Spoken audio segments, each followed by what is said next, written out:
Hello, Dr. Dilip Gude here, physician, Somajgoda Yashoda Hospital, Hyderabad. We'll discuss about newly diagnosed type 2 diabetic patient with high baseline HbA1c level. He is a 45-year-old with newly diagnosed diabetes, visited the clinic 6 months back with multiple risk factors like obesity, hypertension, hyperlipidemia. He was initiated with metformin with advice for lifestyle and diet modification. Recently, he visited again as part of routine checkup. His lab works showed the following. The HbA1c was 8.5%. His eGFR was 80, LDL 80, HDL 38, triglycerides 200 milligrams per deciliter. He's on 1000 mg BD metformin, that is 2000 mg per day. Lisinopril 40 mg once daily. Metoprolol 100 mg once daily. Atorvastatin 40 mg at night. Aspirin 75 mg.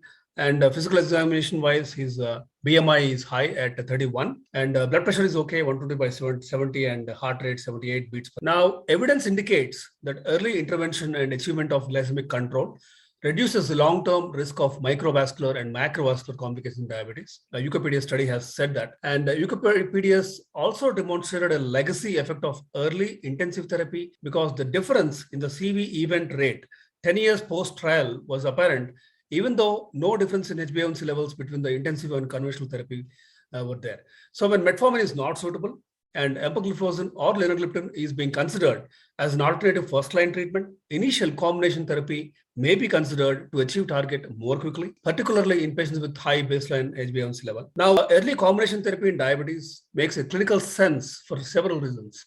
First, a meta-analysis demonstrated that early use of combination therapy significantly increases the likelihood of achieving the glycemic target of HbA1c less than 7% compared with metformin monotherapy. For patients with A1c 1.5% above goal at diagnosis, ADA and EASD guidelines recommend first-line treatment with a dual combination and a SGLT2 inhibitor as first post-metformin treatment in patients with established cardiovascular disease, heart failure, chronic kidney disease. Now, EMPA and LINA combination with complementary mechanism and pleiotropic benefits may be suitable option across a range of patients, including those with established ASCVD or high risk, established heart failure or CKD due to tolerability of the combination, in addition to the potential benefits of empagliflozin on cardiovascular and renal outcomes, and no increased risk of heart failure with either agent. According to study, early achievement of HbA1c goal, that is less than 7%, with EMPA and LINA could reach target HbA1c at 12 weeks compared to monotherapies. HbA1c decrements by EMPA-LINA, that is especially 25/5, has demonstrated 1.81% A1c reduction at baseline A1c of 8.5% or more at 24 weeks in metformin-treated groups.